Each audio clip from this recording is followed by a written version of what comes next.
తమదైన స్వరంతో ప్రణవ నాదాన్ని పలికిస్తూ గీతా సారాంశాన్ని, శ్రీకృష్ణ తత్వాన్ని ఎంతోమందికి బోధిస్తూ శ్రీకృష్ణ తత్వం గురించి ఎంతోమందికి అవగాహన కల్పిస్తున్నారు ప్రణవానంద దాస్ గారు. ప్రణవానంద దాస్ గారు మనతో ఉన్నారు. గురుగారు నమస్తే. నమస్కారం అండి. గురుగారు, మీదైన స్వరంతో అసలు మీరు శ్రీకృష్ణుని యొక్క తత్వం గురించి, గీతా సారాంశం గురించి ఎంతోమందికి అవగాహన కల్పిస్తూ ఉన్నారు. అది చాలా సంతోషంగా ఉంది. అసలు మీ వీడియోస్ చూస్తుంటే చాలా అద్భుతంగా అనిపిస్తున్నాయి. అసలు శ్రీకృష్ణుని యొక్క జన్మ రహస్యం ఏంటి అంటే మీరేం చెప్తారు గురుగారు? కృష్ణుడు భగవద్గీతలో మనందరికీ ఒక విషయాన్ని ఉపదేశం చేశారు. జన్మ కర్మ చ మే దివ్యం ఏవం యో వేత్తి తత్వతః తత్వాద్దేహ పునర్జన్మ నైతి మామేతి. సో అర్జున, ఎవరైతే భగవంతుడి యొక్క జన్మ రహస్యాన్ని, భగవంతుడి యొక్క లీలలో ఉండే తత్వాన్ని తెలుసుకుంటారో అటువంటి వాళ్ళకి మళ్ళీ పునర్జన్మ అంటూ ఉండదటండి. అంత విశేషం భగవంతుడి యొక్క రహస్యాన్ని తెలుసుకోవటం. మనందరం కూడా ఏమంటారు, వీళ్ళు పుట్టారండి మా ఇంట్లో అని అంటారు. కానీ భగవంతుడు పుట్టలేదు, భగవంతుడు ఆవిర్భవించారు, భగవంతుడు ఉదయించారు. మీరు చూసారనుకోండి, సూర్యుడు ప్రతిరోజు కూడా తూర్పు దిశ బయటకు వచ్చేసరికి అరే ఈరోజు పుట్టాడు సూర్యుడు అంటామా? ఏమంటాం? ఆవిర్భవించారు, ఉదయించారు అని అంటారు. అలా కృష్ణుడు కూడా దేవకీ గర్భము నుంచి ఉదయించారు. మీకు ఒక విషయం చెప్తాను. దేవకీ గర్భం లోపలికి కృష్ణుడు ఎలా ప్రవేశించారో తెలుసా? ఫస్ట్ వసుదేవుడి యొక్క మనస్సులోకి వచ్చారు. వసుదేవుడి యొక్క మనస్సు నుంచి దేవకి యొక్క మనస్సులోకి వెళ్ళారు. దేవకి యొక్క మనస్సు నుంచి దేవకి గర్భంలోకి వెళ్ళారనమాట. కానీ ఈ భౌతికంలో ఉండే ఒక స్త్రీ పురుష సంబంధంతో భగవంతుడు ఆ యొక్క కలయిక ద్వారా జన్మించిన వారు కాదండి, పూర్తి ఆధ్యాత్మికం. సరే, ఆయన గర్భంలో ఉన్నప్పుడు బ్రహ్మాది దేవతలందరూ కూడా వచ్చి గర్భంలోనే భగవంతుడికి స్తుతి చేయటం ప్రారంభం చేశారనమాట. అది భాగవతంలో గర్భస్తుతి అనే పేరుతో మనకి కనిపిస్తుంది. ఓకే. యబ్రహ్మా వరుణేంద్ర రుద్ర మరుత శృణ్వంతి దివ్యైస్తవై. అందరు దేవతలు కూడా గర్భంలోకి ప్రవేశించి అద్భుతమైన స్తోత్రములు భగవంతుడికి గర్భంలో ఉన్నప్పుడే ప్రార్థన చేశారనమాట. ఎందుకంటే స్వామి యొక్క అవతార రహస్యం ఏంటి అని అంటే ఈ ధర్మాన్ని కాపాడటం, దుష్టులని శిక్షించటం. యదా యదాహి ధర్మస్య గ్లానిర్భవతి భారత. కాబట్టి భూమిదేవి వెళ్ళి బ్రహ్మగారికి ప్రార్థన చేస్తుంది, అయ్యా ఈ భూమిపైన అధర్మం చాలా పెరిగిపోయింది, ఎలాగైనా సరే ఆ స్వామిని అవతరింపజేయండి అని అడుగుతుందన్నమాట. మీకు ఒక చిన్న ఉదాహరణ చెప్తాను. ఒక భార్యాభర్తలు ఇద్దరికి పెళ్ళయింది. భర్త పని చేయడానికి అమెరికాకి వెళ్ళాడు అనుకోండి. చాలా కాలంకి ఇంటికి తిరిగి రాకపోయారనుకోండి, కొద్దిగా బాధేస్తుంది. ఎప్పుడు వస్తాడు మా హస్బెండ్ అని వెయిట్ చేస్తూ ఉంటారు. అలా భూమిదేవి ఎప్పుడు వెయిట్ చేస్తూ ఉంటుందన్నమాట, స్వామి ఎప్పుడు అవతరిస్తారు తన యొక్క లోకంలో అని. ఎందుకంటే భూమిదేవి భగవంతుడి యొక్క భార్య. అయితే ఆవిడ ఎప్పుడు కూడా అనుకుంటుంది ఎప్పుడు అవతరిస్తారు, ఎప్పుడు అవతరిస్తారు అని. అందుకే మరలా మరలా ఆవిడ వెళ్ళి ప్రార్థన చేయటం, భగవంతుడు ఆవిడ కోసం అవతరిస్తూ ఉండటం అనమాట ఈ ప్రపంచంలో. త్రేతాయుగంలో రాముడిగా, ద్వాపర యుగంలో కృష్ణుడిగా, అలా మరలా అవతారాలన్నీ స్వీకరిస్తూ ఆయన లీలలు చేస్తూ ఉంటారు. అయితే భూమిదేవికి చాలా కష్టం వచ్చిందనమాట. ఏంటి ఆ కష్టం అంటే అండి, మనం ఎంత పెద్ద బిల్డింగ్లు కట్టినా, ఎంత భూమి లోపలికి తవ్వినా సరే ఆవిడికి ఏం బాధ అవ్వదండి. భూమిదేవి యొక్క బాధ ఏంటి అని అంటే ఎప్పుడైతే మానవుడు ధర్మాన్ని వదిలేసి అధర్మాన్ని ఆచరిస్తారో అది ఆవిడికి బాధ. మనం ఒక 100 ఫ్లోర్లు బిల్డింగ్ కట్టినా సరే ఆవిడికి భారం అనిపించదు. కానీ అధర్మ మార్గంలో నడుస్తున్న ఒక చిన్న జీవుడైనా సరే ఆవిడికి చాలా భారం అనిపిస్తుంది అనమాట. కాబట్టి ఈ భారాన్ని తొలగించి మంచిగా అందరినీ కూడా సంరక్షించి మంచి మార్గంలో పెట్టడానికి కృష్ణుడి యొక్క అవతారం. ఈ అవతారంలో అండి మీరు ఎప్పుడైనా చిన్న పిల్లవాడు పుట్టేటప్పుడు చూసారా ఏం చేస్తారు? బయటికి రాగానే ఏడుస్తారు. ఏడవాలి, లేకపోతే సంథింగ్ ఇస్ రాంగ్ అని డాక్టర్స్ అంటారనమాట. కానీ కృష్ణుడు పుట్టినప్పుడు జలధరుదేహు నాజాను చతుర్బాహు సరసీలుజాక్షు విశాలాక్షు జారు గదా శంఖ చక్ర పద్మ విలాసు కంఠ కౌస్తువమణి కాంతిబాను కమనీయ కటిసూత్ర కంకణ కేయూర శ్రీవత్సలాంఛనాంచిత విహారు సులకుండల ప్రభాయుత కుంటల లాటు వైఢూర్యమణి గణవర కిరీటు. పట్టు పీతాంబరం కట్టుకొని 4 హస్తాలతో శంఖచక్ర గదా పద్మాలు ధరించి కౌస్తువ మణి పెట్టుకొని వైజయంతి మాల వేసుకొని అవతరించారనమాట గర్భం నుంచి. కాబట్టి ఇది సామాన్యమైన మానవ జన్మ కాదు, ఇది సాక్షాత్తుగా భగవత్ అవతారము అని అంటారు. పుట్టంగానే అమ్మ నీ పేరు ఇది, నాన్నగారు మీరు మీ పూర్వజన్మలో మీరు ఇలా ఉన్నారు, నా కోసం ప్రార్థన చేసి నన్ను శిశువుగా కోరుకున్నారు కాబట్టి నేను మీకు అవతరించా అని చెప్పారు. ఎవరేం చెప్తారా అండి మానవుడు ఇలా? కాబట్టి అది మానవుడికి భగవంతుడికి ఉండే వ్యత్యాసం అన్నమాట. వెంటనే అవతరించారు, తండ్రి గారికి చెప్పారు నన్ను తీసుకెళ్ళి బృందావనంలో వదిలిపెట్టేయండి అని. ఆయన తీసుకెళ్ళి ఆయనను బృందావనంలో వదిలిపెట్టేశారనమాట. ఇది భగవంతుడి యొక్క విలక్షణమైన అవతార రహస్యం. అసలు ఈ బృందావనానికి ఉన్నటువంటి మహత్యం ఏంటి, ఈ బృందావనానికి ఉన్నటువంటి విశిష్టత గురించి ఏం చెప్తారు? గోపికలు ఒకసారి భగవంతుడికి ప్రార్థన చేస్తూ ఒక విషయం చెప్తారనమాట. ఈ భూమికే ఒక ఆభరణం బృందావనం. భూమికి ఎందుకు మహాత్యం వచ్చిందట అంటే బృందావనం ఈ భూమిలో ఉన్నందుకు ఈ భూలోకానికే మహాత్యం వచ్చిందట.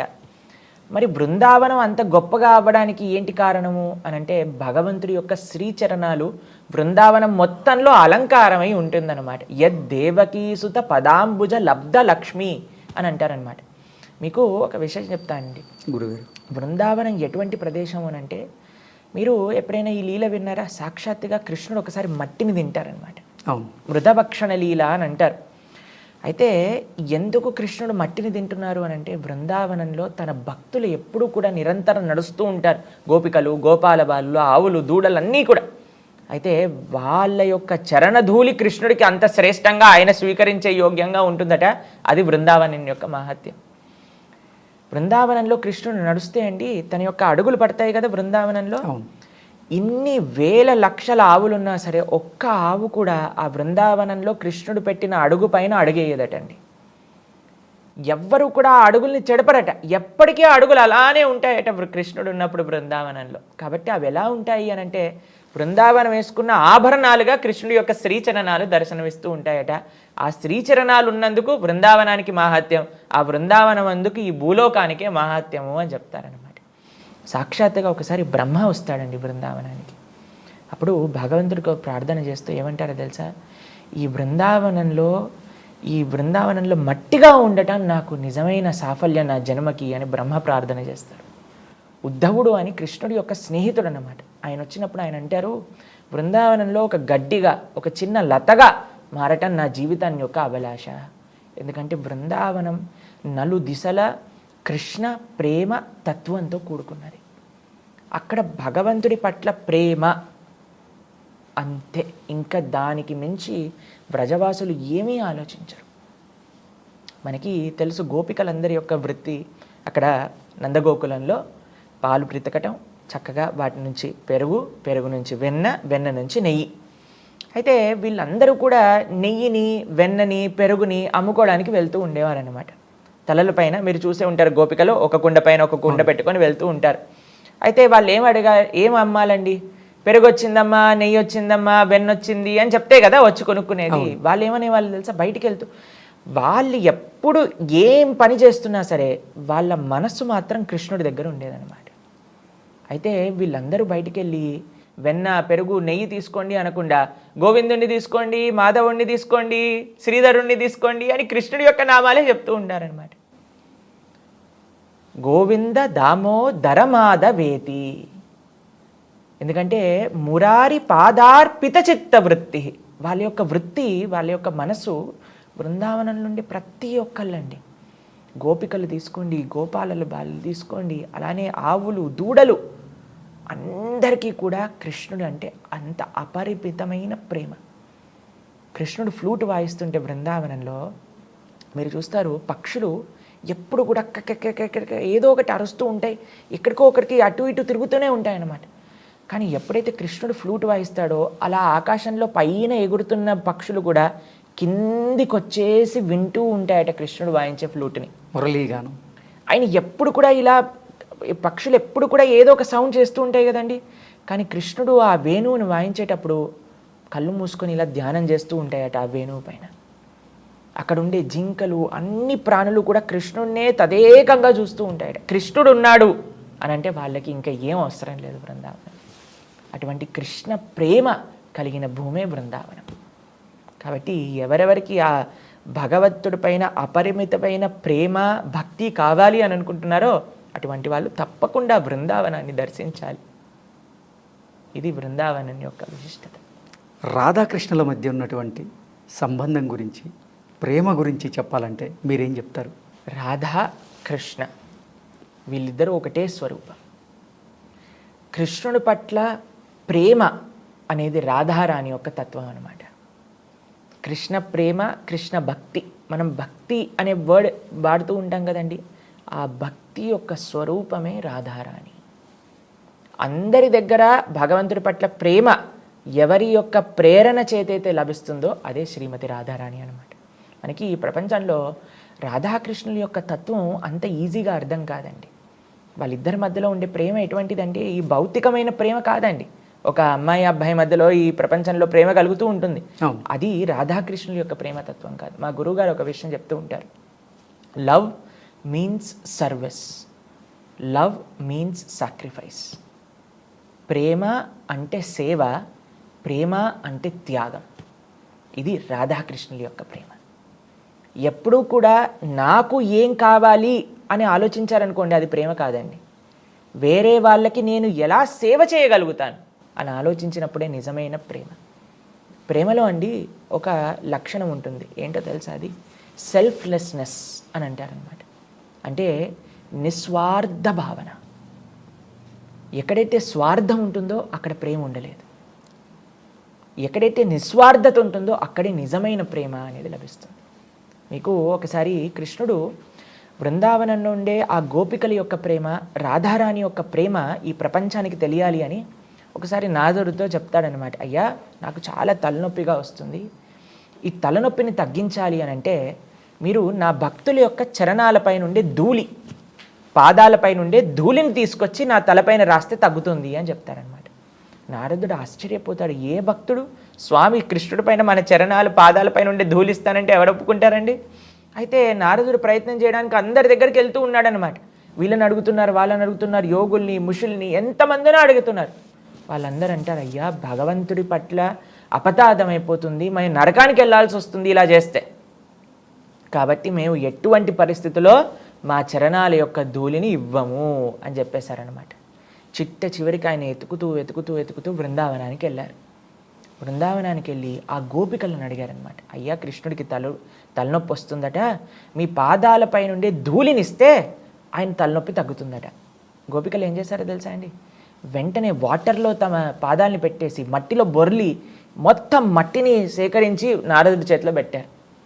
నారదుడు అంటారు, మీరు ఏం చేస్తున్నారో తెలుసా? కొన్ని కోట్ల జన్మలు నరకానికి వెళ్ళాల్సి వస్తుంది మీరు ఇలా భగవంతుడి పైన అపరాధం చేస్తే అని అంటే, గోపికలు అంటారు, మేము శాశ్వతంగా నరకానికి వెళ్ళినా పర్వాలేదు, ఒక్క క్షణం కృష్ణుడి యొక్క తలనొప్పి పోతే మా వల్ల అని చెప్తారనమాట. కాబట్టి గోపికలకి, శ్రీమతి రాధారాణికి కృష్ణుడి పట్ల ఉన్న ప్రేమ ఎటువంటిది అని అంటే, మేము ఎలా భగవంతుడికి సేవ చేసుకోవాలి, ఆయనని ఎలా మేము సంరక్షించుకోవాలి, ఆయనకి ఎలా ఆనందాన్ని ఇవ్వాలి అనే తప్ప మాకు ఆయన దగ్గర నుంచి ఆనందం కావాలి అనే భావన కాదు. ఇది నిజమైన ప్రేమ, ఇది నిజమైన నిస్వార్థమైన ప్రేమ. మనము రాధాకృష్ణుల యొక్క ప్రేమతత్వం నుంచి మన జీవితంలో నేర్చుకోవాల్సింది ఏంటి అని అంటే, ప్రతిసారి మనం చూస్తూ ఉంటామండి, చాలామంది మాతో చెప్తూ ఉంటారు, ప్రభుజీ ఇలా ఎందుకు చేశారు వాళ్ళు, ఇలా ఎందుకు నన్ను ఈ మాటలు అన్నారు, ఇలా ఎందుకు మమ్మల్ని చూసుకోలేదు అని అంటే, మనకి ఎక్స్పెక్టేషన్, ఇలా చేయాలి, అలా చేయాలి, వేరే వాళ్ళు మనతో ఇలా ఉండాలి, అలా ఉండాలి. కానీ ప్రేమ ఎక్కడ ఉంటుందో తెలుసా అండి? ఎక్కడైతే ఎందుకు వాళ్ళు అలా బిహేవ్ చేయాల్సి వచ్చింది, అరే ఇన్ని రోజులు బాగానే ఉన్నారు కదా, ఎందుకు ఈరోజు నన్ను ఆ మాట అన్నారు, వాళ్ళ జీవితంలో ఏం జరుగుతుంది, వాళ్ళు ఏ ప్రాబ్లమ్స్లో ఉన్నారు అని మనం ఆలోచిస్తామండి. ఎంతవరకైనా సరే మమ్మల్ని ఎందుకు ఇలా అన్నారు అనే పట్టుదలతో మనం ఉంటాం. కానీ ప్రేమ అనేది నిస్వార్థమైన భావన. గోపికలకి, రాధారానికి కృష్ణుడి పట్ల ఉన్న ప్రేమ నిర్మలమైనది, ఎంతో ఆధ్యాత్మికమైనది, భౌతికమైన ప్రేమ కాదనమాట. అతయేవ ప్రేమ కామ బహూత అంతర. ఈ కామానికి అంటే ఇన్ఫాక్చుయేషన్ అని అంటాం కదండి ఈ ప్రపంచంలో, దానికి ఇంకా ప్రేమకి బహూత అంతర అంటే చాలా అంతరం ఉందట. కామ తమో అంధకార్. ఈ ఇన్ఫాక్చుయేషన్ అనేది డార్క్నెస్, రాత్రిపూట ఉండే ఆ చీకటి ఉంటుంది కదండి, దాంతో సమానంగా పోల్చారు. అదే నిర్మలమైన ప్రేమ ఎటువంటిది అని అంటే, సూర్య నిర్మల భాస్కర. నిర్మలమైన సూర్యుడు వచ్చినప్పుడు ఎంత వెలుగు, ఎంత కాంతి ఉంటుందో, ప్రేమ వచ్చినప్పుడు కూడా అంత వెలుగు, అంత కాంతి ఉంటుంది. కానీ ఈ ప్రపంచంలో మనం కొన్నిసార్లు ప్రేమ చూస్తామండి, మీరు టీవీలలో చూస్తూ ఉంటారు, ఒకళ్ళు ప్రేమించలేదు, ఒప్పుకోలేదు అని యాసిడ్ పోసేయటం లేదా చంపేయటం మనం ఢిల్లీలో చూసాం. అవును, ఇది ప్రేమ అంటారా అండి? కాబట్టి ప్రేమ అంటే ఎదుటి వాడి దగ్గర నుంచి నాకేం వస్తుంది అని ఆలోచించటం కాదు, నేను ఎదుటి వారికి ఎలా సేవ చేయగలుగుతాను అని ఆలోచించటమే ప్రేమ. దానికి మూలము రాధాకృష్ణులు. కాబట్టి నిజమైన ప్రేమ ఈ ప్రపంచంలో ఒక జీవుడికి భగవంతుడికి మాత్రమే సంబంధం అవుతుంది అని చెప్తారనమాట మన శాస్త్రం. శ్రీకృష్ణ భగవానునికి 16,000 మంది రాణులు ఉన్నారు అంటారు. దాని గురించి మీరేం చెప్తారు? శ్రీకృష్ణుడికి 16,108 మంది భార్యలు.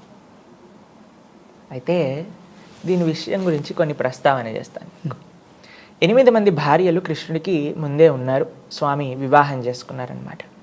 ఒక అసురుడు ఉన్నారు, నరకాసురుడు ఆయన పేరు అనమాట. ఆయన ఏం చేశారు అని అంటే 16,100 మంది రాకుమారులను తన యొక్క రాజ్యంలో బందీలుగా పెట్టుకున్నారనమాట. అయితే కృష్ణుడు ఎప్పుడైతే ఈ దుష్టుడైన నరకాసురుని సంహరించారో ఆయన భవనంలోకి ప్రవేశించగానే ఈ 16,100 మంది కూడా రాణులందరూ కూడా వచ్చి భగవంతుడికి ప్రార్థన చేస్తారు. అయ్యా, ఈ దుష్టుడు తీసుకొచ్చి తన భవనంలో మమ్మల్ని ఇన్ని రోజులు పెట్టుకున్నారు, ఇంకా మమ్మల్ని బయటికి వెళ్తే ఎవరు వివాహం చేసుకోరు. కానీ వాళ్ళు ఎప్పుడైతే కృష్ణుని చూశారనుకోండి, అందరికీ కూడా ఆ భక్తి భావన చేత మీరే మాకు పతి అవ్వాలి అని ప్రార్థన చేశారనమాట కృష్ణుడిని. అయితే భగవంతుడండి ఎంతమంది యొక్క కోరికలైనా తీర్చేయగలిగే శక్తి ఉన్నారు ఆయనకి. ఇప్పుడు చూడండి, వెంకటేశ్వర స్వామి దగ్గరికి ప్రతి నిత్యం ఎన్ని వేల మంది భక్తులు వెళ్తున్నారండి. అందరినీ కూడా ఆయన కృప చేస్తున్నారు, అందరినీ కటాక్షిస్తున్నారు కదా. అది స్వామి యొక్క సామర్థ్యం. ఎందుకంటే ఆయన సాక్షాత్తుగా భగవంతుడు కాబట్టి. సరే, అందరూ కూడా ప్రార్థన చేశారు, కృష్ణ మాకు నువ్వు కావాలి. అందరినీ వివాహం చేసేసుకున్నారు. అందరినీ వివాహం చేసేసుకున్నాక ఈ ప్రపంచంలో అండి చాలామంది చెప్తారు, ప్రభుజీ మాకు మీ ఆశ్రమానికి వచ్చేయాలని ఉంది ప్రభుజీ అని. అంటే వెంటనే మీకు పెళ్ళయిందా అండి అని అడుగుతాం. అయిందండి, అందుకే ఈ కోరికలన్నీ వస్తున్నాయి అని చెప్తానమాట నేను. ఎందుకనంటే అండి, ఒక గృహస్థాశ్రమాన్ని, ఒక కుటుంబాన్ని మనం జాగ్రత్తగా చూసుకోవాలి అని అంటే అది చాలా కష్టమైన విషయం అండి. బాధ్యత అనేది అంత ఈజీ కాదు. బాధ్యత తీసుకున్నప్పుడు దాన్ని సక్రమంగా నిర్వర్తించాలి కూడా. అయితే కృష్ణుడు 16,108 భార్యలను వివాహం చేసుకున్న 16,108 బంగారు భవనాలు ఇచ్చారు. మీకు ఇంకొక విశేషం చెప్పనా అండి, 16,108 స్వరూపాలతో కృష్ణుడు ప్రతి ఒక్క రాణి దగ్గర ఉండేవారనమాట. అంతేకాని ఒకరోజు ఒక రాణి దగ్గర, ఇంకో రోజు ఇంకో రాణి దగ్గర కాదు. 16,108 స్వరూపాలతో ఒకటే సమయంలో అందరి దగ్గర ఉండేవారనమాట. నారదుడు ఒకసారి ద్వారకకు వచ్చి అసలు కృష్ణుడు ఏం చేస్తున్నాడు అని చూసేసరికి ఒక భవనంలో రుక్మిణితో మాట్లాడుతున్నాడు, ఇంకో భవనంతో సత్యభామతో చెస్ ఆడుతున్నారు, ఇంకో భవనంలో సంధ్యావందనం చేస్తున్నారు, ఇంకో భవనంలో పేదవాళ్ళకి దానం ఇస్తున్నారు, ఇంకో భవనంలో ఉద్ధవుడితో మాట్లాడుతున్నారు, ఇంకో భవనంలో బ్రాహ్మణులకి చక్కగా సేవ చేస్తూ ఉన్నారు, ఇంకో భవనంలో చూసేసరికి బ్రహ్మాండంగా ఆరాధన చేసుకుంటూ ఉన్నారు, ఇంకో భవనంలో ధ్యానం చేస్తూ ఉన్నారు. 16,108 భవనాలలో ఒకటే ఒకసారి స్వామి ఉండగలుగుతారు. అలా ఈ ప్రపంచంలో ఎవరైనా ఉండగలుగుతారా అండి? నేను మీతో షూటింగ్ చేస్తూ పై స్టూడియోలో షూటింగ్ చేస్తూ కింద స్టూడియోలో షూటింగ్ చేస్తూ ఒకసారి చేయగలుగుతామా? సాధ్యం కాని పని. అది జీవుడు, అది భగవంతుడు అన్నమాట. కాబట్టి భగవంతుని ప్రశ్నిస్తారు చాలామంది, ఎందుకు కృష్ణుడు ఇంతమంది వివాహాలు చేసుకున్నారు? ఎందుకంటే ఆయనకు ఆ సామర్థ్యం, ఆయనకు ఆ శక్తి, ఆయనకు ఆ తత్వం ఉంది కాబట్టి. కృష్ణుడిని అందరూ కూడా ఏమంటారో తెలుసా అండి, 16,108 వివాహాలు చేసుకున్నారు, ఎంత అన్యాయం ఇది అని అంటారు. కానీ మేమెందుకు చేసుకోకూడదు అని కూడా కొంతమంది అడుగుతారండి ఈ ప్రపంచంలో. వాళ్ళకి ఆన్సర్ ఏంటో తెలుసా? మీరు ఫస్ట్ గోవర్ధనాన్ని ఎత్తండి, ఫస్ట్ కాళీయుడిని దమన చేయండి, పూతనను సంహరించండి. ఒకసారి బృందావనంలో మొత్తం ఆ ఫారెస్ట్ మొత్తం కూడా అగ్ని పడుతుందన్నమాట. వెంటనే కృష్ణుడు అనేసి ఆ అగ్నిని మొత్తం కూడా లోపలికి తీసేసుకుంటారు. 7 రోజులు 7 రాత్రులు అంత పెద్ద 21 కిలోమీటర్లు, ఇప్పుడు మనం గోవర్ధనాన్ని చూస్తే అటువంటి గోవర్ధనాన్ని ఎడమ చేతి చిటికని వేలు పైన ధరించారు. ఈ శక్తి ఎవరికి ఉందండి? మనం ఒక బాటిల్ని 7 నిమిషాలు పెట్టుకోలేము చేతి పైన. ఎంత లైట్ వస్తువు అయినా సరే మనకి అది జీవతత్వం అనమాట, మనకి శక్తి లేదు. భగవంతుడు విలక్షణమైన ఆ స్వరూపాన్ని, ఆయన యొక్క ఐశ్వర్యాన్ని చూపించగలిగిన శక్తి ఆయన దగ్గర ఉంది. కేవలం ఆయన వివాహాలు చేసుకోలేదండి, ప్రతి ఒక్కళ్ళకి కూడా తన గృహస్థ ఆశ్రమ బాధ్యతలన్నీ కూడా చక్కగా చేశారు. ఇది భగవతత్వం. భగవంతుని మనం ఆశ్రయించాలే తప్ప భగవంతుణ్ణి అనుకరించకూడదు. మీకు నిజంగా భగవంతుని అనుకరించాలి అని అనుకుంటే రాముణ్ణి అనుకరించాలి. ఎందుకంటే ఆయన అవతార ప్రయోజనమే అది. ధర్మాన్ని నిరూపించడానికి. కానీ కృష్ణుడి యొక్క అవతార ప్రయోజనం ఏంటో తెలుసా అండి? ఆ భగవతత్వాన్ని ప్రచారం చేయడానికి అనమాట. భగవంతుడి యొక్క ఐశ్వర్యాన్ని, భగవంతుడి యొక్క లీలలని, భగవంతుడి యొక్క శక్తిని చూపించేది కృష్ణ అవతారం. కాబట్టి రాముడు చేసిన ఆ పనులన్నింటినీ కూడా మనం అనుకరించవచ్చు. కృష్ణుడు చెప్పినవి మనం ఆచరించాలి. రామాయణాన్ని మొత్తం కూడా మనం చక్కగా ఆయనను ఆదర్శంగా ఏకపత్ని వ్రతాన్ని, పితృవాక్య పరిపాలనని, సత్యాన్ని, ధర్మాన్ని, వీటిని మనం చక్కగా అనుకరించవచ్చు. కానీ కృష్ణుడు చెప్పిన తత్వాన్ని ఏంటి తెలుసా అండి? కృష్ణుడు మాట్లాడినది, కృష్ణుడు ఉపదేశం చేసింది ఏంటది? భగవద్గీత. అటువంటి భగవద్గీతని చదవాలి, ఆ భగవద్గీతలో ఉండే విశేషాలను ఆచరిస్తూ ఉండాలన్నమాట. అందుకే మనం ఏదైనా చిన్న మెషిన్ కొన్నా అండి, దానికి ఒక మాన్యువల్ అనేది వస్తుంది. ఎలా ఈ మెషిన్ని వాడాలి, ఏ బటన్ నొక్కితే ఏమవుతుంది అని అన్నీ కూడా రాసి ఉంటుంది. ఒక్కసారి మనం చదువుకున్నాం అనుకోండి, ఇంకా మనం హ్యాపీగా ఆ యొక్క మెషిన్ని యూజ్ చేయొచ్చు. ఈ మానవ శరీరం అనేది కూడా ఒక యంత్రం లాంటిది. ఈ యంత్రాన్ని ఎలా యూజ్ చేయాలి అని చెప్పేదే భగవద్గీత. కాబట్టి రాముడు ఆచరించింది ఆచరించాలి, కృష్ణుడు చెప్పింది ఆచరించాలి. అదే భగవద్గీత. దాన్ని తప్పకుండా ప్రతి ఒక్కళ్ళు అధ్యయనం చేయాలి, జీవితంలో ఆచరించడానికి ప్రయత్నం చేయాలి. అసలు ఈ భగవద్గీత ఎవరు చదవాలి, ఎలా చదవాలి, ఎప్పుడు చదవాలి? అసలు ఈ భగవద్గీత పార్థివ దేహాన్ని తీసుకెళ్ళేటప్పుడు మాత్రమే వినిపించేటువంటి ఒక గ్రంథమా అంటే మీరేమంటారు? చాలా మంచి ప్రశ్న మీరు అడిగింది. ఇప్పుడు చూడండి, ప్రపంచంలో ఎవరెవరికి జ్ఞానం కావాలి, ఎవరెవరు ధర్మం తెలుసుకోవాలనుకుంటున్నారు, ఎవరైతే తమ జీవితానికి ఉండే ప్రయోజనం తెలుసుకోవాలి, జీవితంలో ఒక మంచి మార్గంలో ముందుకెళ్ళాలి అని అనుకునే వాళ్ళందరూ కూడా చదవాలి. అంటే ఇందులో ఎవరైనా ఎగ్జామ్షన్ ఇవ్వచ్చా అండి? ఈ ప్రస్తావనలో ఎవ్వరూ కాదు. అటు చిన్న పిల్లల నుంచి పెద్దవాళ్ళ వరకు అందరికీ కూడా మంచిగా సుఖంగా ఉండాలి, మంచి మనస్సు, మంచి శరీరం, మంచి భగవద్భక్తి, ధర్మం ఇవన్నీ కావాలనుకుంటున్నాం కదా. కాబట్టి ప్రతి ఒక్కళ్ళు అధ్యయనం చేయాల్సిన గ్రంథం ఏదన్నా ఉంటే అది భగవద్గీత. ఇది చాలా ముఖ్యంగా అందరూ అడగాలి. ఎందుకంటే చాలామంది మమ్మల్ని అడుగుతుంటారు, ప్రభుజీ మేము చదవచ్చా భగవద్గీత, స్త్రీలు చదవచ్చా, పిల్లలు చదవచ్చా? ప్రతి ఒక్కళ్ళు కూడా చదవాల్సిన గ్రంథం నిజంగా ఏదన్నా ఉంటే అది భగవద్గీత అండి. అందుకే అన్ని సాంప్రదాయాలకు సంబంధించిన ఆచార్యులు కూడా భగవద్గీతను మనకి ప్రస్తావన చేశారు. అది సనాతన ధర్మానికి ఒక పుస్తకం, కంపల్సరీ పుస్తకం అనేదన్నా ఉంటే అది భగవద్గీత. కాబట్టి దీన్ని ప్రతి ఒక్కళ్ళు అధ్యయనం చేయాలి. మీరు చెప్పారు కదా, కేవలం ఒక మనిషి చనిపోయినప్పుడే భగవద్గీత మనం చూస్తూ ఉంటాం, ప్లే చేస్తూ ఉంటాం. కానీ అది నిజమైన ప్రయోజనం కాదండి. ఆయన పోయాక ఆయన ఏం చేస్తాడు? భగవద్గీత విని చివరి భగవద్గీత. అక్కడ ఎందుకు ఇలా చేస్తారంటే మీకు ఒక విషయం చెప్తాను.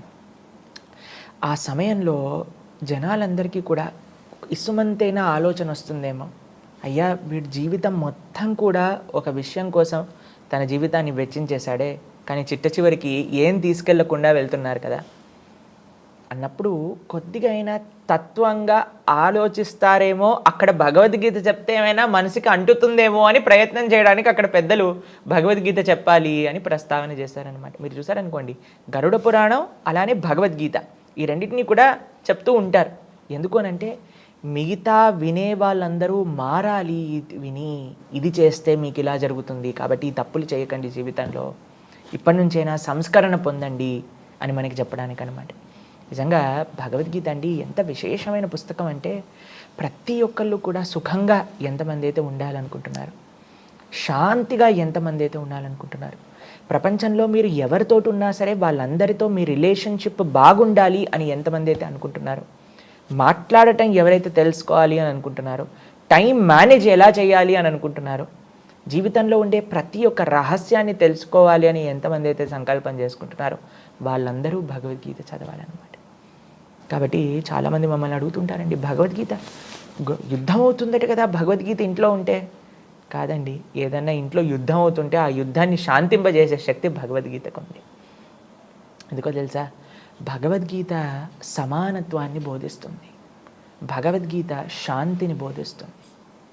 కాంటెక్స్ట్ ఆఫ్ భగవద్గీత మీరు చూసారనుకోండి, అది ఒక యుద్ధ భూమిలో చెప్పిందే, కానీ దాంట్లో ఏం చెప్పారు అని మనం పరిశీలన చేస్తే మన యొక్క నిజ జీవితం గురించి ప్రస్తావన చేశారు కృష్ణుడు. ఎవరితో ఎలా ఉండాలి, ఎలా మాట్లాడాలి, ఏం తినాలి, ఎలా పడుకోవాలి, అన్ని విషయాలను కూడా ఎంతో అద్భుతంగా జీవుడు అంటే ఏంటి, పరమాత్మ అంటే ఏంటి, జీవుడికి పరమాత్మకి ఉండే సంబంధం ఏంటి, ఒక జీవుడు భగవంతుని ఎలా చేరుకోవచ్చు, ఇంత చిన్న విషయం నుంచి అంత గొప్పదైన తత్వం వరకు ప్రతి ఒక్కటి కూడా చెప్తారనమాట భగవద్గీతలో. కాబట్టి భగవద్గీత అనేది చాలా విశేషమైన పుస్తకం. భగవద్గీత చదివిన వాళ్ళు ఎప్పటికీ కూడా ఎవరిని కూడా ఇబ్బంది పెట్టలేరండి. ఎందుకో తెలుసా, కృష్ణుడు చెప్తాడు భగవద్గీతలో, సునీచైవ స్వభాకేచ పండిత సమదర్శిన విద్యా వినయ సంపన్నే బ్రహ్మణే గవిహస్తినే సునీచైవ స్వభాకేచ పండిత సమదర్శన. మనం ఈ ప్రపంచంలో చూస్తామండి. నిన్ననే ఒకరు మాతో చెప్తున్నారు, ప్రభుజీ మీకు విషయం తెలుసా, ఈ ప్రపంచంలో ఉండే వాళ్ళు మనల్ని ఎలా జడ్జి చేస్తారంటే, మనం వేసుకున్న చొక్కా ఏ బ్రాండో చూస్తారండి ఫస్ట్, మనం పెట్టుకున్న వాచ్ ఏ కంపెనీదో చూస్తారు, మనం వేసుకున్న షూస్ మంచి బ్రాండెడా లేవా చూస్తారు, తర్వాత ఆలోచిస్తారు వీడితో నేను ఫ్రెండ్షిప్ చేయాలా లేదా అని ఆలోచిస్తారట. ఈ ప్రపంచంలో మాకు తెలియదు, ఒకళ్ళు చెప్తున్నారనమాట మాతోటి, ఇలా ఉంది ప్రభుజీ మా కొలీగ్స్ అందరు ఇలా ఉన్నారు అని. కానీ భగవద్గీత ఏం చెప్తుందో తెలుసా అండి, సమానత్వం. ఎవరైనా సరే అందరిలో కూడా భగవంతుడి యొక్క అంశని చూడు, ఏది కూడా తారతమ్యం లేదు. నువ్వు ఎంత గొప్పవాడివైనా సరే అందరూ గొప్పవాళ్ళే, ఎందుకంటే అందరూ కూడా భగవంతుడి యొక్క అంశలే. కాబట్టి సునీచైవ స్వభాకేచ, ప్రతి జీవుల్లో కూడా భగవంతుని చూడటం నేర్పించేది భగవద్గీత. మనం చూస్తామండి, ఎప్పుడైతే కుచేలుడు కృష్ణుని కలవడానికి వస్తారో, ఆయన ధోతిలో అన్నీ కూడా చిన్న చిన్న నాట్స్ వేసి ఉన్నాయండి. ఎందుకంటే అన్ని చోట్ల ఆయన ధోతి, చినిగిపోయిన ధోతి వేసేసుకున్నారు. అంత చాలా బక్కగా ఉండిపోయి పేదరికం కనిపిస్తుంది సుధాముడిలో. కానీ అంత ద్వారకకి రాజైన కృష్ణుడు, జగన్నాథుడైన భగవంతుడు పరిగెత్తుకుంటూ సుధాముడిని ఎంబ్రేస్ చేసుకున్నారు, కౌగలించుకున్నారు. ఎందుకు అనంటే కృష్ణుడు ఎప్పుడు కూడా నువ్వేంటి అనే విషయాన్ని చూడరండి. అలా చూసే స్వభావం భగవంతుడిది కాదు, ఈ ప్రపంచంలో ఉండే జనాలకు ఉంటుంది. ఎందుకు అనంటే వాళ్ళు భగవద్గీత, మన శాస్త్రం ఏం చెప్తుందో అధ్యయనం చేయలేదు. శాస్త్రం సమానత్వాన్ని బోధిస్తుంది. శాస్త్రం వసుదైవ కుటుంబకం, అందరం కూడా ఒక తండ్రికి చెందిన వాళ్ళం అని చెప్పేదే భగవద్గీత. ఆ స్వామి, ఆ తండ్రి గురించి చెప్పేదే భగవద్గీత. కాబట్టి ఈ ప్రపంచంలో ఉన్న అన్ని ప్రాబ్లమ్స్కి సొల్యూషన్ ఏదైనా ఒక పుస్తకం అందిస్తుంది అని అంటే అది శ్రీమద్ భగవద్గీత. భగవద్గీత నుంచి మనిషి గ్రహించాల్సినటువంటి ప్రధానమైనటువంటి అంశాలు ఏంటి అంటే మీరేం చెప్తారు గురుగారు? మనకి భగవద్గీత అందరు ఆచార్యులు కూడా సనాతన ధర్మానికి ఒక బేసిక్ అండ్ మోస్ట్ ఇంపార్టెంట్ పుస్తకంగా మనకు అందించారనమాట. అయితే ఈ భగవద్గీత ఏం చెప్తుంది అని అంటే ప్రధానంగా 5 అంశముల గురించి భగవద్గీత మాట్లాడుతుంది. ఏంటి ఆ 5 అంశములు అని అంటే, ఈశ్వరుడు అంటే, భగవంతుడు అంటే ఎవరు, మొట్టమొదటి విషయం. మనం, జీవుడు అంటే ఎవరు, జీవుడికి ఉండాల్సిన కర్తవ్యం ఏంటి. కొన్నిసార్లు మమ్మల్ని చాలాసార్లు అడుగుతారు, ఏంటో తెలుసా అండి, ప్రభుజీ మనం ఎందుకు పుట్టాం ప్రభుజీ, ఈ ప్రపంచం అంటే ఏంటి, భగవంతుడు అంటే ఏంటి, భగవంతుడిని ఎలా చేరుకోవాలి. చాలామంది ఆధ్యాత్మికంగా ఆలోచించే వాళ్ళందరికీ కూడా వచ్చే బేసిక్ ప్రశ్నలు ఇవే. మనం ఎందుకు పుట్టాం, ఏం చేయాలి, భగవంతుడు ఎవరు, ఎలా ఆశ్రయించాలి, ఇవే భగవద్గీత ఆన్సర్ చేసే ప్రశ్నలు అనమాట. ఈశ్వరుడు అంటే ఎవరు, జీవుడు అంటే ఏంటి, ప్రకృతి అంటే ఏంటి, మనం చూస్తున్నాం కదా మన చుట్టూ ఉండే ఈ ప్రకృతి అంటే ఏంటి, దాని తర్వాత కాలం, టైం అంటే ఏంటి, దాని తర్వాత చిట్ట చివరి అంశం భగవద్గీత దేనైతే ప్రస్తావన చేస్తుందో అది కర్మ.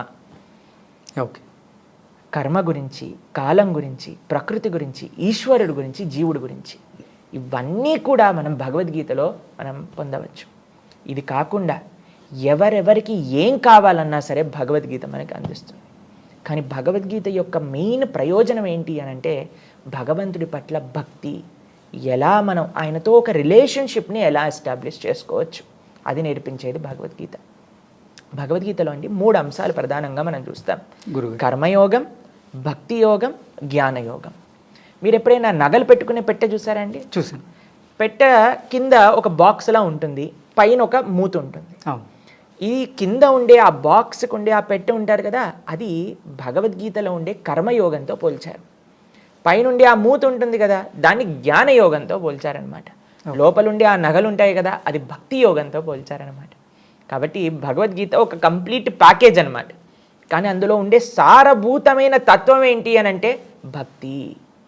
దాంతోపాటు మానవాళికి ఏ విధంగా ఎవరిని ఉద్ధరింపజేయాలో భగవద్గీత మనకు ఉపదేశం చేస్తుంది.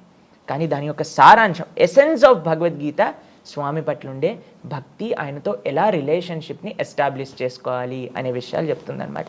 దాంతోపాటు బోలెడన్ని విషయాలండి, టైం మేనేజ్మెంట్ గురించి, ఒక జీవన విధానం. ఇప్పుడు చాలామంది మాకేం చెప్తారో తెలుసా అండి, డాక్టర్లతో మేము మాట్లాడినప్పుడు, ప్రభుజీ ఇవన్నీ కూడా లైఫ్ స్టైల్ డిసీజెస్ అని చెప్తారనమాట. ఒకళ్ళ జీవన విధానంలో మంచిగా లేకపోతే ఇప్పుడు ఎంతోమందికి ఎన్నో శరీరానికి సంబంధించిన రోగాలు, మానసికమైన రుగ్మతలన్నీ కూడా వస్తూ ఉన్నాయి. వీటన్నిటినీ కూడా భగవద్గీత అడ్రస్ చేస్తుంది.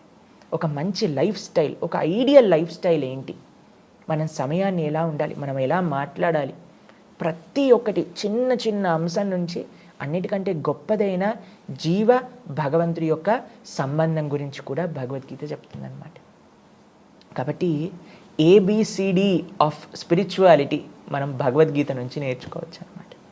కాబట్టి అందరికీ మేము చెప్పేది ఒకటే విషయం, మనస్ఫూర్తిగా భగవద్గీతను అధ్యయనం చేసి భగవద్గీతలో ఉండే విషయాలను ఓపెన్ హార్ట్తో మనం యాక్సెప్ట్ చేసి మన జీవితంలో వాటిని ఇన్కల్కేట్ చేసుకోవటం ప్రారంభం చేసామనుకోండి, ఎంతో పెద్ద మార్పు మన జీవితంలో మనం చూస్తాం. నా స్వ అనుభవం, నేను ఎంతోమంది జీవితాలలో చూసింది అదే విషయం అనమాట. Bhagavad Gita can answer all problems of life. Sri Krishna భగవంతునికి కుచేలునికి ఉన్నటువంటి స్నేహ సంబంధం గురించి, స్నేహ బంధం గురించి మీరేం చెప్తారు? కృష్ణుడు, కుచేలుడు వీళ్ళిద్దరూ కూడా ఒక గురువు గారి దగ్గర చదువుకున్న వాళ్ళనమాట, చైల్డ్హుడ్ ఫ్రెండ్స్. ఎక్కడ వీళ్ళ యొక్క ఆశ్రమం ఉండేది అని అంటే ఉజ్జయిన్లో సాందీపని మహర్షి దగ్గర చదువుకున్నారు ఇద్దరు కూడా. అప్పటి నుంచి వాళ్ళిద్దరికీ చాలా మంచి స్నేహం అండి. అయితే కృష్ణుడు ద్వారకకి అధిపతి అయ్యారు, ఇక్కడ కుచేలుడు తన యొక్క రాజ్యానికి వెళ్ళిపోయారు. ఆయన చాలా పేద బ్రాహ్మణుడు అనమాట. ఎంత బక్కగా అయిపోయారు ఆయన పేదరికం వల్ల అనంటే, ఆయనను చూసి వాళ్ళ భార్య అనుకుంది, అయ్యా నీకు కృష్ణుడు అనే స్నేహితుడు ఉన్నాడు, ఆయన అంత గొప్ప పరివారంలో ఉన్నారు, నువ్వు వెళ్ళినప్పుడు ఆయన తప్పకుండా నీకు సహాయం చేస్తారు, దాంట్లో నువ్వు ఇంకొక క్వశ్చన్ నీకు రావాల్సిన అవసరం లేదు, కాబట్టి నీ కోసమైనా వెళ్ళి అడుగు నువ్వు కృష్ణుణ్ణి అని కుచేలుడి యొక్క భార్య కుచేలుడికి చెప్పిందనమాట. అయితే సుధాముడు కుచేలుడు అని అంటాను తెలుగులో, ఆయన ఏం ఆలోచిస్తున్నారంటే, నేను భగవంతుడి దగ్గరికి వెళ్ళి అడగటమా? భక్తుడు ఎప్పుడు కూడా భగవంతుడిని అడగాలి అని అనుకోరండి. భక్తి అంటే భగవంతుని అడగటం కాదు, కేవలం భగవంతుడి యొక్క సేవ నేను ఎలా చేసుకోవాలి అని ఆలోచించడమే భక్తి. ఇక్కడ చూడండి, మనం సుధాముడు కృష్ణుడి యొక్క స్నేహబంధంలో ఒక భక్తుడి యొక్క తత్వం, భగవంతుడి యొక్క తత్వం పూర్తిగా తెలుసుకోవచ్చు. చాలా విశేషమైన లీల అన్నమాట ఇది. సుధాముడు వెళ్ళాడు, ద్వారకా నగరానికి ఉండే ఆ రాజభటులు ఎవరైతే డోర్ కీపర్స్ ఉన్నారో వాళ్ళ దగ్గరికి వెళ్ళి, అయ్యా నేను లోపలికి వెళ్ళాలనుకుంటున్నా అని అంటారనమాట. అప్పుడు వాళ్ళు అడుగుతారు, మీకు ఏం కావాలో చెప్పండి అని అంటే, అక్కడ సుధాముడు కానీ నాకు ధనం కావాలి అని అడుగుంటే ఆ డోర్ కీపర్సే ఇచ్చేవాళ్ళండి. అంత ఐశ్వర్యం ద్వారకలో ఉండే ఆ భటులకే ఉండేదట.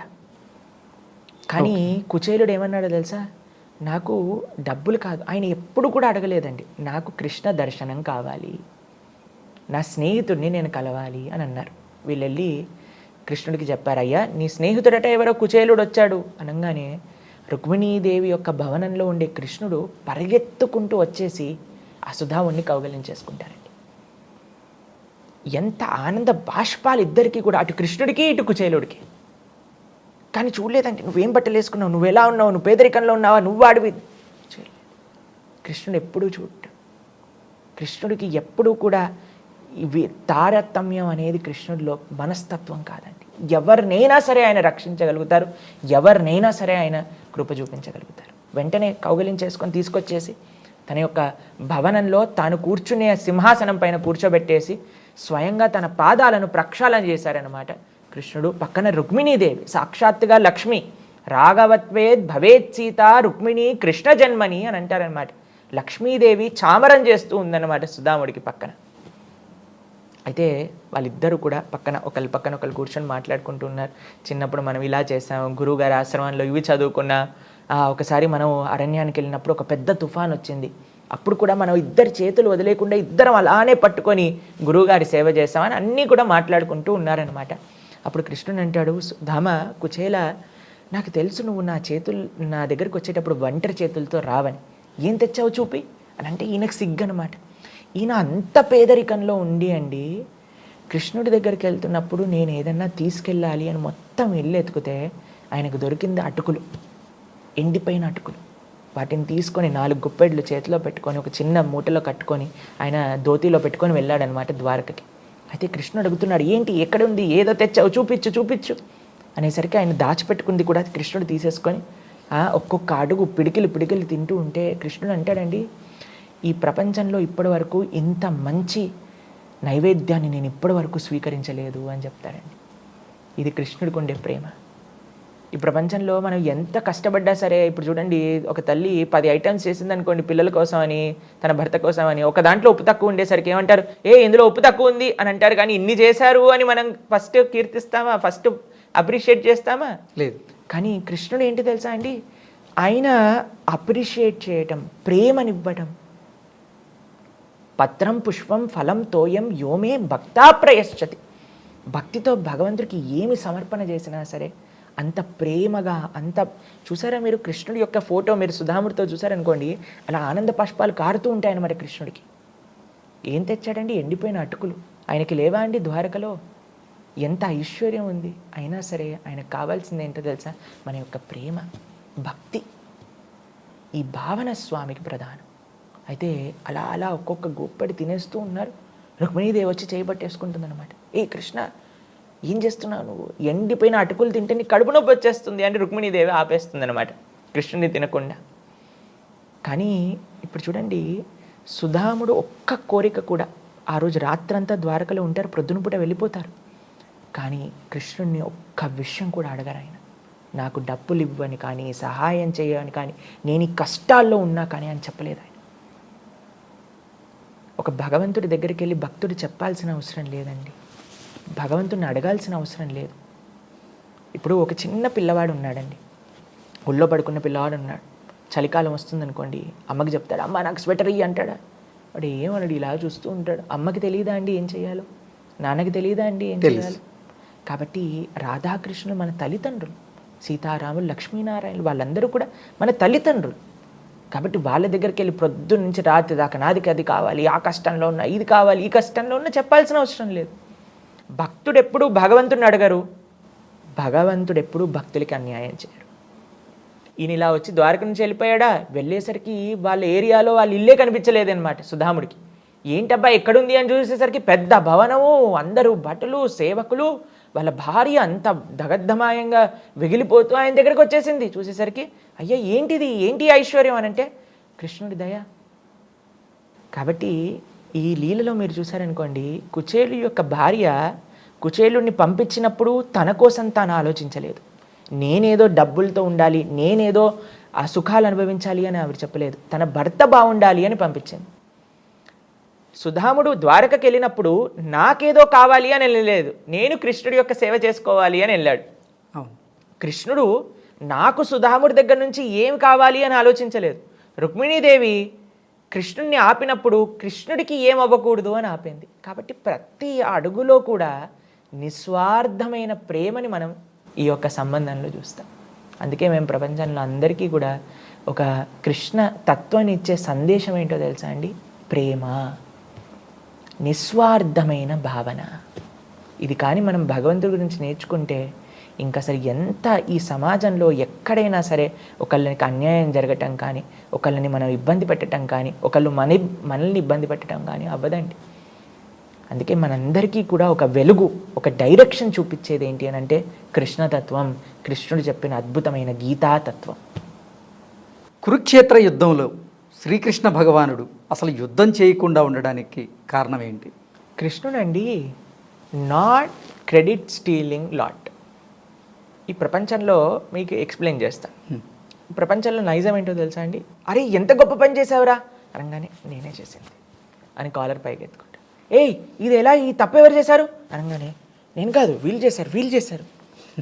ఏదైనా గొప్పది ఉందనుకోండి, నేనే చేశాను, మనం చేసినా చేయకపోయినా నేనే చేశాను అని చెప్పి క్రెడిట్ మనకు కావాలన్నమాట. ఎంతమంది మనకి దోహదపడ్డారు అనే విషయాన్ని, క్రెడిట్ వచ్చే విషయంలో మర్చిపోతాం. నేనే చేశానండి, నా ఇన్స్పిరేషనే అండి, నాదే అండి అని చెప్తారు. కానీ ఎప్పుడైనా ఏదన్నా తప్పు జరిగిందనుకోండి, నేను కాదు, నేను మంచివాడిని, వాడు తప్పు చేశాడు, మీరు వాళ్ళని అడగండి. కానీ కృష్ణుడు కంప్లీట్ ఆపోజిట్ అండి. ఎంత గొప్ప పని చేసినా సరే ఆయన తన క్రెడిట్ని తన భక్తులకు ఇచ్చేస్తూ ఉంటారు. ఇంత గోవర్ధనాన్ని 7 రోజులు 7 రాత్రులు కృష్ణుడు ఎత్తాడు కదండి. తర్వాత అందరూ కూడా తన స్నేహితులు వచ్చేసి, కృష్ణ ఎలా ఎత్తావరా నువ్వు గోవర్ధనం అని అంటే, నాకు చిన్నప్పటి నుంచి మా అమ్మ వెన్న పెట్టి పెంచింది, కాబట్టి మా అమ్మ వెన్న తినటం వల్ల నాకు శక్తి వచ్చింది. తర్వాత మీరందరూ ఆ చిన్న చిన్న లాఠీలు పట్టుకున్నారు కదా గోవర్ధనాన్ని, అందుకే నాకు గోవర్ధన్ యొక్క వెయిట్ తెలియలేదు. అన్నిటికంటే ముఖ్యం, రాధారాణి నా పైన కృప చూపించింది, నా కోసం ప్రార్థన చేసింది, రాధా ప్రార్థన చేయటం వల్ల నేను గోవర్ధనాన్ని ఎత్తాను అని చెప్తాడనమాట కృష్ణుడు. చెప్పచ్చు కదండి, నా శక్తి ఇది, నా ఐశ్వర్యం ఇది, నేను ఇలా ఎత్తాను, నాకు ఇంత కానీ కాదండి. కృష్ణుడు ఇంత కురుక్షేత్ర యుద్ధాన్ని కూడా ఒక చిన్న సుదర్శన చక్రాన్ని ప్రయోగించి చేసి అందరి కౌరవులని సంహరించే శక్తి కృష్ణుడి దగ్గర ఉంది. కానీ కృష్ణుడు ఏం చేశాడు? ఒక రథసారథ్యం చేశాడు. భగవంతుడి యొక్క అన్ని ఐశ్వర్యములలో ఐశ్వర్యస్య, సమగ్రస్య, వీర్యస్య, యశస్య, శ్రియ, అందులో ఒకటి వైరాగ్యం కూడా. అంత ద్వారక, అంత నగరం, అంతమంది భక్తులు, అంత యశస్సు, అంత ఐశ్వర్యం ఉన్న స్వామికి ఏ పొజిషన్ తీసుకున్నారండి కురుక్షేత్రంలో? ఒక చారియట్ డ్రైవర్, ఒక రథ సారథిగా కృష్ణుడు కూర్చున్నాడు. అర్జునుడి యొక్క పాదాల దగ్గర కూర్చున్నాడు. ఎందుకంటే మొత్తం కురుక్షేత్ర యుద్ధం ద్వారా ఆయన చూపించాలనుకుంటుంది ఏంటో తెలుసా? నేను నా భక్తులకి సేవ చేయటంలో వెనుకాడను. ఎందుకంటే ఒక యుద్ధం జరుగుతుంది, ఒక ఫైటింగ్ సీన్ అంటే మనకి సినిమాలలో కూడా చాలా థ్రిల్లింగ్గా ఉంటుందన్నమాట. ధర్మానికి అధర్మానికి మధ్య అయితే జరుగుతుంది. మొత్తం ఆ భారతంలోనే అన్నిటికంటే థ్రిల్లింగ్ సీన్ ఏంటి అని అంటే ఆ యుద్ధం సీన్. అందులో హీరో ఎక్కడున్నాడు అని చూసేసరికి కెమెరా పెట్టేసి రథసారథ్యం చేస్తున్నారు అనమాట. లేకపోతే మనం సినిమాలలో చూస్తాం, హీరో ఎంట్రీ ఎలా ఉంటుంది, ఇలా దుమ్ములు లేవటాలు, ఇలా సుమోలు పైకి ఎగరటాలు, అన్నీ ఇలా ఉంటుంది, గ్రాఫిక్గా ఉంటుంది.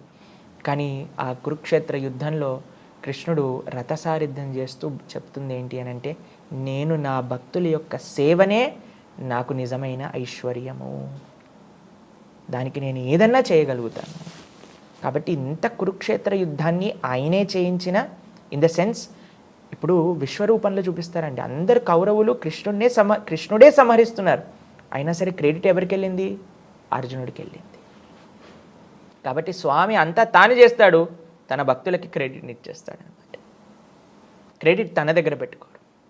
ఇంత రామరావణ యుద్ధం అయ్యాక లంకని రాముడు పాలించారా? లేదు, విభీషణుడికి ఇచ్చేశారు. అధర్మపూరితమైన వాలిని సంహరించాక ఆ యొక్క సామ్రాజ్యాన్ని సుగ్రీవుడు వాలి యొక్క కుమారుడికి అప్పచెప్పారు. కృష్ణుడికి ఏం అవసరం లేదండి, ఆయన ఆత్మారాముడు. ఆయన ధర్మాన్ని స్థాపించడం, యోగ్యమైన వాళ్ళకి దాన్ని ఇవ్వడం.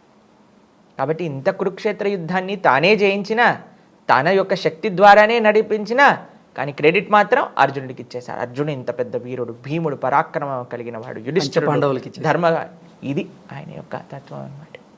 కాబట్టి ఆయనకి ఏ గొప్పతనాన్ని కూడా ఆయన ఎక్స్పెక్ట్ చేయరు, తన భక్తులకి కీర్తి ఇచ్చటంలోనే ఆయన ఆనందం ఉందన్నమాట. ఓకే గురువు గారు, ధన్యవాదాలు.